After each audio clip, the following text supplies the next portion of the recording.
let's continue on with our Yawakazi motorcycle example. The information that we've generated in terms of the amount of cash, the level of accounts receivable, and the inventory levels at the end of each month, all of that aggregated together, those three items aggregated together, represent the total current assets of the firm each month. We can, in fact, let's go back and look briefly at where we're getting the information that we're presenting in this other table. The cash balance at the end of each month is presented here.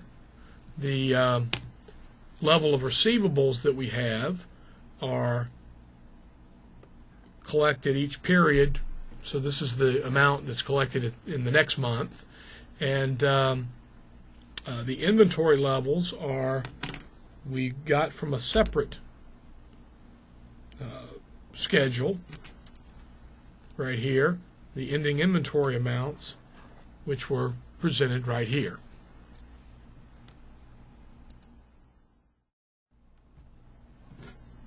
Each of these items shows up cash, accounts receivable, inventory from the locations that we just identified, and they aggregate to total current assets. What we'll observe here is our total current assets is actually at its highest, we see out here, in, when is that? April, when we have over $10 million in total current assets. Notice, however, that we don't have very much cash at that point in time. Almost all of those current assets are in inventories. We then begin to collect those inventories. We sell those inventories during the summer. Our receivables increase over the summer, but then we start to collect those as well. And our cash is actually at its highest, and I'll put this in a different color, in blue. Our cash is at its highest in September, but our inventories have declined very substantially at that point, and our total current assets is smaller. So on the one hand, our total current assets is highest when our inventory is high, but our goal is not to keep as much inventory as we can around. It's to sell that inventory, turn it into a receivable, then collect that receivable and turn it into cash, and that's been accomplished by September. Let's look at, we'll now take just September here as our beginning point. So we're looking at that line right there, those items.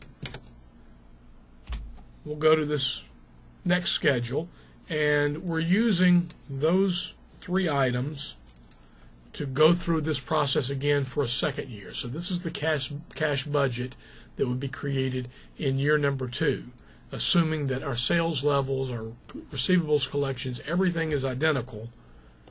We have, in September, we have, as we saw on the previous slide, $2.85 million in ending cash, $0.75 in receivables still to be collected, inventories of $1.6 million. Total current assets of $5.2. That's from that last line on the previous slide.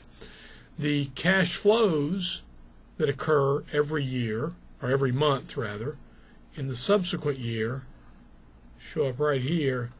Those are exactly the same cash flows that we had before for the previous year, because we're assuming right now that our sales levels, our production levels are exactly the same as they were previously.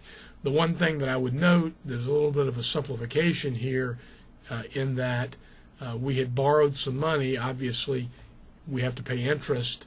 The interest costs aren't shown anywhere in here, and that would have some influence on what our cash flows actually look like or what our debt looked like. We don't incorporate that, just to simplify the analysis a little bit, so we're just sort of glossing over that. But notice now we go through the same process. Our cash, ending cash balance, again drops down to $250,000, but it doesn't get there until December. If you recall, we were at that level in October in the previous year, and by the time July comes around, we're beginning to build up those cash balances, ending cash balances again, so that our ending cash balance at the end of the second year in September, let me erase a little bit here,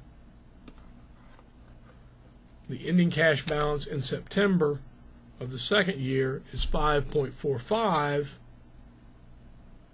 and it was only 2.85 the year before. So we've increased our cash, but our accounts receivable, our inventories, because the other activities in our business are the same as they were the year before, those haven't changed. So we see that over time, this company is at least in the projections, generating cash that can be used to borrow less money or to pay dividends perhaps in the future.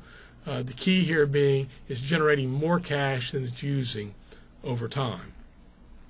Let's look here at a little graph that depicts what that looks like in a graphic sense. In our first year, we ended the year with more cash than we started with. If we looked back here at the beginning of the year, we see inventories growing right here. We see cash levels, or we see receivables. It's this little wedge, the dark colored wedge, and then the cash amount is inside the little line, the light area, the white area inside the little line. I'll highlight it in blue here.